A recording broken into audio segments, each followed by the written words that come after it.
detective thrill me. Thanks for joining us. Quick sidebar. We've just sat down and watched the documentary Hearts of Darkness, the making of the final Friday, which was, I think it's, you would say, like Adam Marcus, the director Adam Marcus's kind of like making of, that also includes a few of the actors and stuff included. We thought we'd do a quick run through on what we felt of this as a, Friday the 13th companion piece. How did you feel about it, Jared? Yeah, look, I quite enjoyed it. I think it's, as you said, it's clearly from his side of things, which is probably fair enough because it feels like some of it has been told from other perspectives and he's copped a bit of shit over the years. Mm-hmm. So you can see why he would have been interested in sort of getting his take out there. So I think from that point of view, it's actually really worthwhile and there's enough people in there that, as you said, it comes across as like a making of rather than just one person's kind of take on things. Could have done with a little more in-depth about what the issues in particular were. Like he goes in a little bit, as me and you sort of mentioned, Sean Cunningham in particular would have been nice. There is a feature on there that goes into that. But in the run of the film, there's not really much about that, which honestly, a lot of people will be watching to see that. Yeah. So it's good that it was on the features. And obviously, we mentioned, I've watched 2 interviews this week on YouTube totaling about 4 hours where Adam Marcus will answer anything about Sean Cunningham. So yeah, there's plenty out like there. It could have been on the disc somewhere. I don't think he necessarily hides his feelings, but he's gone far more in depth on the relationship with Sean Cunningham in those YouTube interviews. So yeah, I liked it as a fun look at one of the. I mean, would you say it was a lesser Friday? I don't know where necessarily to capture Jason Goes to Hell in amongst the series, but I've certainly come around to it a bit over the years, but it's probably still middle at best, middle to lower. I think it gave me a great appreciation of the work. Yeah, and the quality of it. I think it's a lot better quality, and that this making of kind of showcased that. It also showcased that he was a young man and who had not directed a movie before. Yeah. Who did not have years of experience or half a dozen sold scripts under his belt. And who, in certain ways, did probably exceeded his standing in the business. Yeah, yeah. So there were positives and negatives to him being so young. The positive was comes in with shitloads of enthusiasm, passionate about what he's doing. But the negative is you make the errors in those first couple of films. Would that be fair? You make some errors, and he may have made some errors in amongst it. But I agree with you. Cunningham is basically almost barely mentioned in the actual documentary. Even the little piece in the extras was maybe, 10 minutes? Yeah. I guess I'm looking at it from the perspective of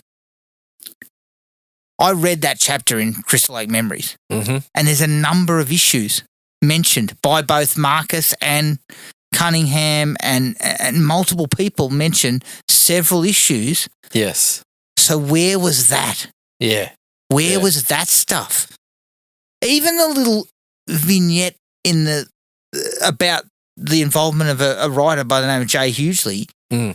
That's not that should have been in the package. Definitely. For me, that's something that you keep in the movie for me. So it feels a little bit like Marcus may have been like, I don't want to piss anyone off. Yeah. I mean, again, in giving him some credit, he didn't direct it. No. So it's someone else's direction, but obviously he's got a fair hand in it. But yeah, it's definitely one of those pieces where there is moments and the time really to dig into some of those tangents. Yes. And look, I'll tell you a quick story about the making of, blah, blah, blah. Here we go. Like some of the stuff that Stephen Williams in the extras. Yeah. I'm like, getting the shit slapped out of him. Some of that. And look, Stephen Williams comes off fucking fantastically. Yeah. Like, he's a real raconteur, real character.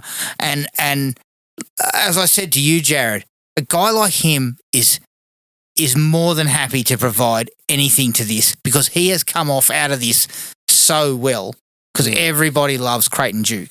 Yes. Everyone loves that character. Yeah. No matter what they think of the movie, they might think it's shit.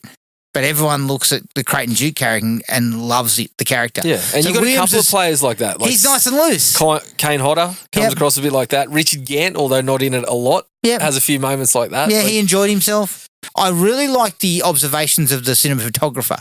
yes. I thought that was a nice way of showcasing. Look, I initially he was saying like I wasn't really that keen, but then I met with Adam, and he sucked me up. Like his infectious attitude got me into it, Yeah. and we produced a quality product, even though it's a Friday film made for $2.5 million.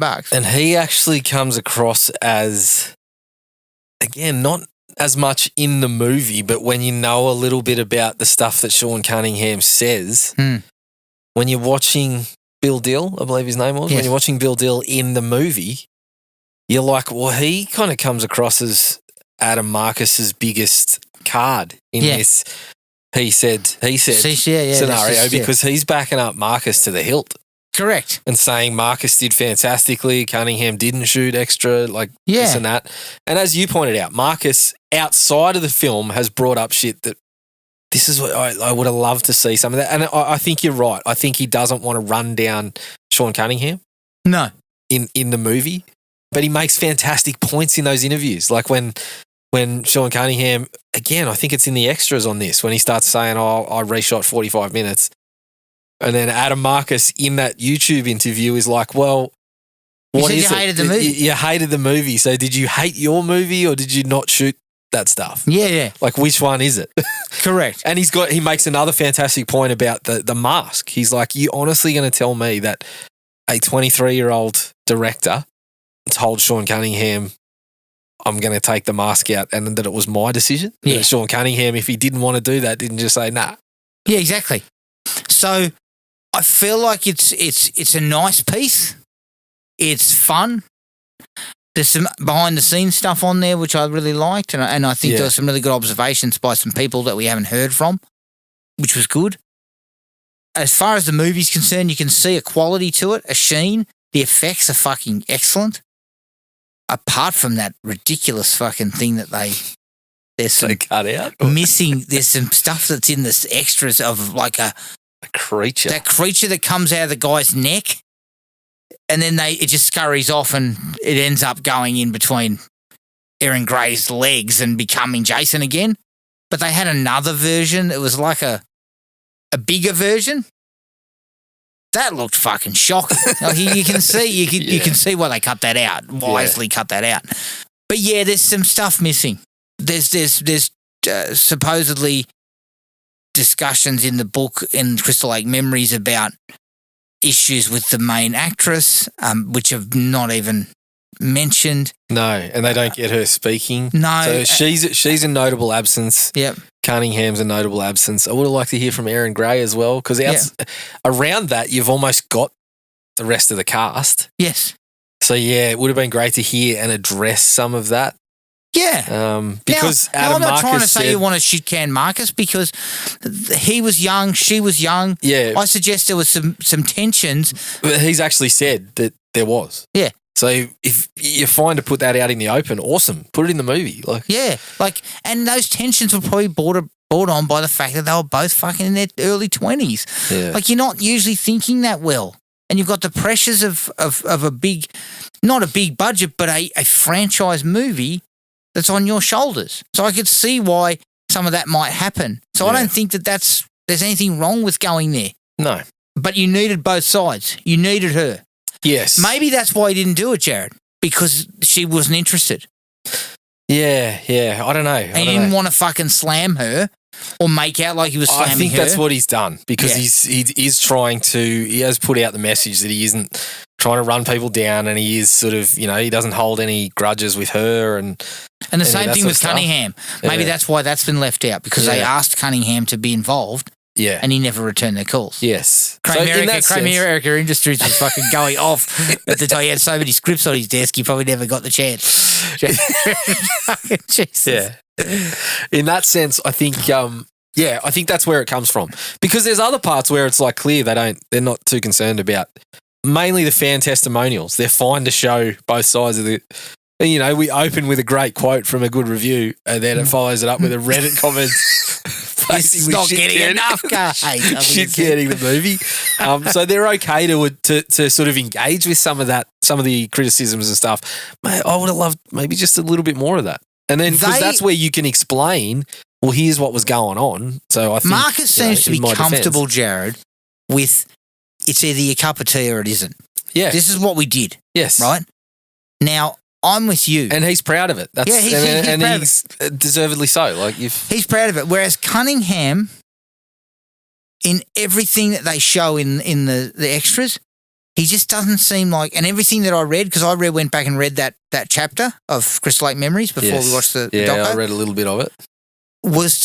He sounds like he's not proud of it at all. No. And he's got no interest in it. That's fine, but I don't believe that he's not the one who said get rid of Jason's mask. No, I believe he is the one. Yes. Right? He's the one that said that Jason's mask had to go. Because I mean, even before this was kind of a thing, I recall watching some of the, Crystal Lake Memories, and his name was Jason's, and him almost contradicting himself on that. Yeah. And him basically himself saying, we were tired of running around campgrounds and stuff like that. And then in the next breath saying that was all Adam Marcus that made that call. So I don't believe that. I don't believe it. I believe he's heavily involved in that. Yes, I 100% believe that Adam Marcus was like, we want to do something different. But I don't think he was the one that came, I don't think he just came forward and said, I'm going to take the mask off. I think it was the other way around. I think Cunningham told him. No, I agree. I think that was stipulation to start with. And that's how Marcus... that's his recollections of it. Yeah. That he was offered the job with the stipulation that the mask had to be removed. Yes. From it. So I believe that. I mean, he's a fucking nobody. Yeah, that's Cunningham had access to the film. Like, it was him bringing it back on deck. But there was also no discussions about how Cunningham wanted to shoot it in fucking 22 frames per second as opposed to 24, so everything was done quicker. Yeah. Like, none of that's mentioned because that just sounds fucking ridiculous. Like, yeah. And Cunningham's rationale was that actors are always like too slow, half a second behind what you want them to be reacting, so you shoot it quicker. And Adam Marcus was like, never mind that it fucked up all the audio. Yeah, exactly. So because that's the interesting stuff, Jared. And I sort of made mention to you, I was hoping for something a little bit like that Island of Dr. Moreau doco, which went into the issues. Warts and all. Warts and all. And look, don't get me wrong, that had a lot more issues than this did. Yeah. But it was showcasing that, look, these are some of the issues. But I think it would have been a nice counterweight to saying there were fucking issues here. I was young. I was inexperienced. There were some issues. But look at also the fact that we had an excellent cast. It looks good on film. And we probably made the most of an idea that probably wasn't fully formed. Yeah. I think when I look back at Jason Goes to Hell, I think the idea has merit, but it's just not fully realised. Yeah. And that's why it doesn't work got its issues as well as it should. I'll tell you how this doco works for me. Because essentially, knowing it was arriving and knowing that we were going to have we're going to watch it together and hold back a couple of days, I've fucking gone to hell this week. And I went and dug out the copies of the DVDs. I'd recently watched Jason Goes to Hell, so I dug out the Shout Factory DVD. I dug out the Arrow 4K release, Crystal Lake Memories, this one making the Friday the 13th, The Legend of Camp Blood. I watched the 2 interviews that he did, which were both 2 hours long, and I'm wondering if there's more. But amongst all that, watching the features, reading about Cunningham, having all that knowledge and then sitting down and watching it, I heard some things that he'd already mentioned. Yeah. And I heard some things, but some of the stuff that I'd seen in those things was contextualized. Yeah. Like around the Crystal Lake Memory book time, Adam Marcus still seems kind of hesitant to really lay into Cunningham and still has an air of, I'm thankful that he fucking tapped me to do it. And I think that's probably a big part of it, Jared. He gave him his start. Yeah. And he doesn't want to sort of shit on that and say that's that right. wasn't There's worth there's still some of that around. So I think digging in like that and then watching the doco, it sits quite nicely. Yes. It almost fits as like a really good special feature. Yeah. So Because it was lengthy. It was 1 hour 45. Yeah. So it was pretty lengthy. yeah, so there's plenty there to sort of get your teeth into, but I think it's just another sort of situation where you still need to dig into some of the extras to get the full picture and Yeah. get a little bit of the meat that's on the left on the bone. Yeah, you've got to actually dig into the behind the scenes stuff that's not really involved here. Yeah. Which it's disappointing that it's not there, but I also understand that this guy has had a career in film Yes. to a degree because of Sean Cunningham. So I think that you have to understand that, there's probably some loyalty there. Yeah. Jared, and it probably doesn't really it doesn't do anything. What does that bring him by shitting on him? Doesn't bring him anything, but it brings us a bit of better viewing, like a little bit of I muckraking. like to As know. we just sort of mentioned, we like when allegations fly. Adam. Allegations fly from a source. If it's from a fucking source, Jared, I'm usually like, let me have a bit of a look at this a little let me deeper. dig into this. So yeah, look, I hear allegations flying, and I sit down and say, "What was that?" Whose allegation? What are the allegations about? Like, I think we all like. Look, we're all film fans, and I think we all like to get a behind the scenes look. Yeah, And 90% of films are probably perfectly made with zero issues. yeah, Like they're made the way they should be made, and they're packaged, and there's never any behind the scenes shit that you got to worry 90? about. Maybe I'd say 75. about 60, 75. 65. But we also really we really want to know about the ones where it was a shit show. Yeah, And this, Or- although not a shit show, there are issues here. or give us a bit more about what was changed and that sort of thing. Like, Yeah. so he didn't mention in the doco anything. I would have liked to hear about. Apparently initially the Richard Gant thing was actually Elias Voorhees, who was not the father, was actually Jason's brother, who was doing the heart In stuff. fact, they didn't mention any of that. No. So I would have liked, dig a little more into the story. Creighton Duke backstory, which apparently started with him being present when his girlfriend was murdered by Jason and stuff like Yeah. that. Like a little bit more of that too would have been nice. Yeah, dig into some of the story side of things as well. Because there's stuff that's on the cutting room floor. There's script stuff that was removed. Yeah. And to their credit, there does seem to be quite a bit that they've chucked into features that they determined, all right, we'll cut this out of the movie, but But it's there. it's on the disc. Lots and lots of fan testimonials from all and sundry. Yes. Which- Some interesting characters in amongst a there. couple of interesting ones. There seems to be a lot of fan testimonials. And look, this is a fan movie. Yeah, 100%. The franchise has always been well known for. Well, I think it started like that. I think it started with people just kind of saying, tell us your side of the story. And he was like, well, okay, I will, but I'm not going to pay for it. So you kickstart it. We kickstart it or something. You guys can stump up and we'll do it. Yeah. So I And that's fair enough. And I think worthwhile getting it. I would like to see even something like the Crystal Lake Memories documentary on Blu-ray. There's stuff that's in the book that's not in there. Yes. Yeah. Some of the more interesting stuff is actually not in there, Yeah. which, I feel like Never Sleep Again is the one that's the peak of those. yeah, it's 'Cause a it bit just says, shorter, all right. but it's better condensed, and it picks the key things. Yeah. Yeah. And it's just like, okay, well, if you're going to dig in, we're going to dig into each film pretty heavily. Yeah. And we'll. So, look, this is a nice companion piece. It is. It's good. I'm thrilled to be able to actually watch it, and yeah, it's as we said, Jason Goes to Hell. It probably I'm not going to say it's necessarily turned my opinions around, but I was probably one of those people that was a bit down on it for a while, but has come back and kind of picked up on some of the things a bit. Like, it does look really, really good in comparison to some of the other ones, especially coming off the back of Part 8. Yes. You Part know- 8 was more expensive. That's the worst part. Yeah. Part 8 was $5 million budget because Yeah. they were in they needed to shoot some stuff in Times Square and all that. This is half that, yet it looks better. Mm. This has turned me around to what a solid cast you got.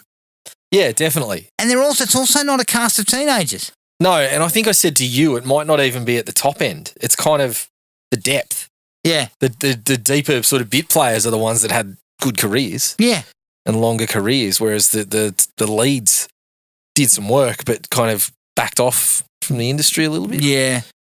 There was something saying that the lead actress, basically because of such a poor experience on the Final Friday, is she gave up acting. Mm. Whether or not that's true, I don't know. But yeah, look, again, it's a good piece. You need to take it in context with some other information. Yes. It can't just be the only thing you watch, because I don't feel like it fully encapsulates everything that the movie's good and bad have Yeah. going for it. Yeah. So you need to put it in context with other things. Yep. But a very enjoyable watch nonetheless. Very enjoyable watch. And look, Marcus seems like a decent guy. And Yeah. that's part of the thing is you kind of were rooting for him a little bit. Watching this, I kind of felt like you wanted him to succeed. Yep. Because he seemed like a good guy who kind of filmmaking was always in his future, and he's made a reasonable career. Yeah, he's done okay. He's certainly he's made a few other movies. He writes and Yep. sort of he's still working now with a small, I think he's got his own sort of small production company or something. So Yeah. yeah, he's certainly done all right for himself. Yeah. Do you want to talk just briefly before we pull the pin? Mhm. We mentioned that we believed Marcus's side over Cunningham's for Yes. the most part. Where does Cunningham stand in the series for you? Because I'll put it this way for me. Like, I was always, Sean Cunningham, sort of father of the franchise, blah, blah, blah. It started to turn for me around the lawsuit. Yes. I think I'd sort of started to turn a little when you picked up in some of the docos that he had a bit of a dismissive nature to some of it. But around the lawsuit, I started to see a bit more that I thought was him sort of maybe not being fully truthful with a lot of the stuff that was going on. And I've kind of turned and I sort of wish the bloke would just go away from the franchise a little bit. Look, the guy directed the first film, Yes. right? Now, I don't know, does he have a writing credit? I don't think he does. No, I don't Right? believe so. He's got a producing credit and directing credit. To call him the father of the franchise is actually, it's misleading. Yeah. Because he's not the father of the franchise in a sense of the script is written by Victor Miller. Yeah. Within that script is Jason. Jason then becomes the franchise. Yes. So in a way, I think Cunningham, and look, I don't know the man, and I don't know any more than what I've learned from all these docos and all that stuff. Yeah. But the way I look at it is, here's a guy who has made a fortune off this, Yes. right? And benefited from things like work for hire arrangements with Definitely. people like Victor Miller. Definitely. But there's this little fucking thing that has always eaten away at him. And that is, he never, ever, he has nothing to do with Jason. Yeah. And Jason became what Friday the 13th, it was synonymous with Friday the 13th. Yeah. And nowhere in no fan who knows the law well says that Sean Cunningham is the guy that created Jason, because he didn't. No. And it feels like, so this is where I start siding towards Adam Marcus and thinking, okay, well, he's got people backing up what he's saying. Yes. But Sean Cunningham's own quotes in stuff like Crystal Lake Memories back up what he's saying. Yes. So he says, like, Adam Marcus says point blank in this doco, Sean Cunningham hates the Friday the 13th movies. And I've heard him say other places he hates horror films. In Crystal Lake Memories, Sean Cunningham, in reference to Adam Marcus, was like, oh yeah, he was a horror sort of tragic, basically. Whereas me, I couldn't. I'm not interested in what's going on. I'm not interested in the latest Halloween movie, or like that's not a direct quote, but in those words, he did reference Halloween. He's like, I don't care about the latest Halloween movie or whatever. So he's kind of making Marcus's argument for him. I also had this perception that Cunningham was more involved in the other ones. No, he wasn't. But he wasn't really. And it's... He had some involvement peripherally in 2 and 3, I think, but it was more about Steve Miner, getting Steve Miner an opportunity, right? Yeah, that's right. In all honesty, Jared, the guiding hand from parts 2 through 8 is Frank Mancuso Jr. And those two guys who own the theatres chains. Scuderi and Manasian. Yeah. Those guys shepherded Friday the 13th for that period of time. Okay? And Cunningham, you know, again, this is taking Marcus's point of view, but it sort of lines up with what you look at through his career. It's like he kept kind of striking out and then dipping back in Friday for the cash. Yes. So the rest of his, if you look at his resume, it's not littered with success. Wes Craven had success. That's right. Right. So if you're taking Craven, but Craven is also the creator of Freddy Krueger. Yeah. Like there is no doubt on that.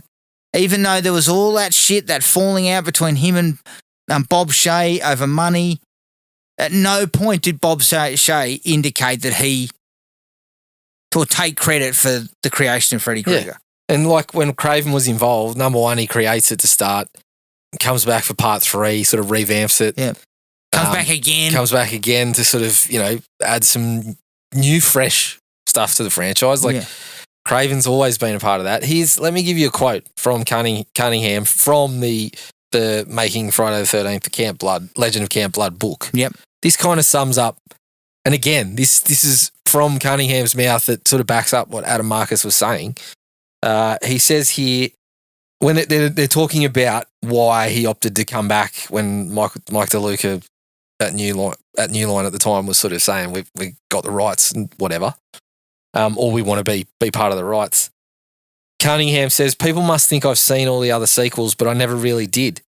I was interested when I heard that New Line was involved because I think they're a great company and I wanted to have a relationship with them, not just in terms of Friday the 13th franchise, but other projects as well. I wanted to end the series and I wanted to be in control of that. I think that basically, like when you listen to those Adam Marcus interviews and then you read this, which was from about 10 or 15 years, what was that? About 15 years before that. Easy.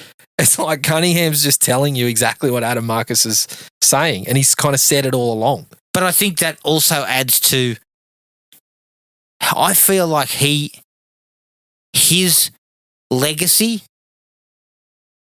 with the franchise has slowly been eroding away as we go deeper into it. So I'm the father of Jason. Well, actually you're not, because that Jason came from a script that you didn't write. Yeah. Jason, and that you didn't share the cash for. The Jason that we know now, I mean, fuck, you've got to look at the people who wrote 2, 3, 4. Yeah, that's right. Because that's Jason, right? Yeah. Tom Savini has some hand in Jason.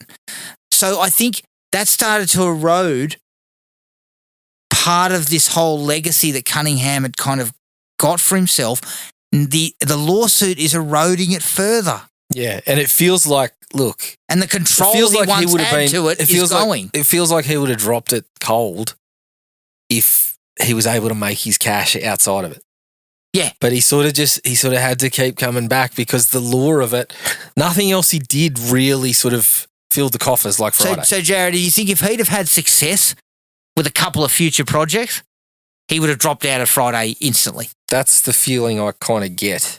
Yeah. And have sort of developed since, you know, going back and rereading some of that stuff. Like I said, there was always this little sentiment there that you could catch on to. But after the lawsuit, I was like, hang on a minute. This guy really, he doesn't care for the property. He cares for what the property can give. The money. Yeah. And, you know, we've talked about this many times. The fact that he never just cut Miller in. Yeah. he could have cut Miller in and this would have been all avoided. Yeah. Right now, he's lost a significant portion of those earnings. Yeah. And the bloke's in his mid-80s. And Like, Victor Miller can now make the new stuff. yeah. And Victor Miller's motivation at this point is for the kids because I'm not here much longer. Yeah. So He's Crystal gonna put it Lake, out the there. TV show, that is sort of produced by both parties. Is that not correct? I think they all got together and that's kind of the first bit of work that they all put together. Jason Universe. Jason Universe. Jason Universe is pretty Which is fucking... pretty small fucking universe at this point. I know, but it's hot off the press, Jared. Cool. Surely an email. At this point, it's not even like a Jason sort of suburb or street. It's, Yeah. I just think the guy, he keeps talking about control. yeah. Controlling the franchise, controlling the property. Yep. He wanted to control the property because that was financially, his luxury homes are probably paid for by 100%. Friday the 13th, right? Michael Jackson's previous residence. Did he? I think so. What, Before Neverland? Before Neverland. Jesus Christ. the residence prior to Neverland. Okay. Yeah. So he always wanted to be in control of the money. And there's several references in that, just in him speaking about Final Friday where he talks about the money. Right? So that's being eroded. Everything he's done has undone this idea that he created Jason and created Friday the 13th. Yeah, slowly sort of undercutting it all. So I think he's probably not done himself a lot of favours. No. And, his involvement in Friday, he had a producing credit, I think, for Freddy vs. Jason. Yeah. I think... But why do you openly despise this stuff? Like, I get that it's like... I get there's something of a resentment for things that you may not consider are your best work but are far more popular than anything else you've ever done or feelings like that. But it leaves you with a bad taste when there's this open disdain for it. But I'm happy to fucking dip back in when I need to. When the cash is there. When the cash is there. From what I remember, his producing credit on Freddy vs. Jason is just sort of ceremonial. Yes. He did not have any involvement. I'm going to assume the same thing with the remake. Yeah. I cannot possibly believe that Michael Bay and co said, "Oh, Sean, come on in, mate." No. I can't see how that would have occurred.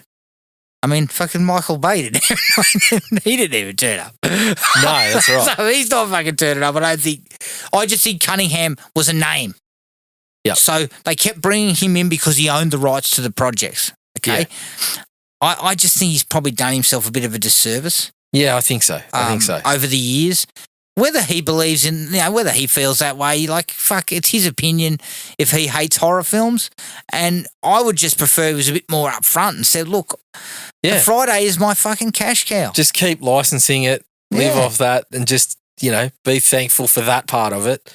If you don't want to have anything to do with it, that's fine. Just keep it that way. Just keep I'll collect a check and you do whatever you want with it. Well, Carpenter was a little bit like that. Yeah, and Carpenter's a little bit cantankerous lately. But Carpenter had a success elsewhere. Yeah, that's right. So Halloween wasn't necessarily his bread. It was his bread and butter, but it wasn't like something he needed to. Well, until Blumhouse came knocking, saying we might be able to make something good out of this. Did he come back? But what I mean is Carpenter, I think, as he's gotten older, has probably been a little bit more open to it than he was earlier. Yeah, definitely. I think earlier on he fucking hated it. And he's happy to do some, scores and things like that as well. Yeah. So I'm a little disappointed we didn't hear from him in the doco, to be blatantly honest. I think it would have been nice. I think I would love to see a documentary about that film in particular. So Jason, Final Friday, that was straight down the line. I'm not taking sides. I'm just presenting the whole package. Yeah. Right? And I'm not knocking Marcus for that because he is certainly allowed to do this and he produced a fun piece of work. Yeah. But it would be nice to see everybody who's been involved come back and sort of give their feelings. Because it feels a little bit unresolved. Yeah, somewhat. But I don't know. I don't know whether we're ever going to get more than Cunningham. Just No, I think those little Cunningham's clips at conventions and a few. I think quotes he's here and there probably, from books. we probably won't see. He's getting on in years. I don't think he'll be, going to a lot of conventions for that much longer, and whether or not he even wants to talk about it. No, that's right. He's probably said he probably feels like he's said all he can say. Yeah, definitely to a point. Yeah. All right. That was a nice little sojourn into a documentary on the final Friday. Keep an eye on the Facebook page to see what we cover next. But until then, take it easy, everyone, and we'll catch you all later. Cheers. Find the podcast at Podomatic or on iTunes. Don't forget to rate and review. Like us on Facebook at Thrill Me Podcast Australia, or contact us at thrillme, all one word, all lowercase, at iinet.net.au.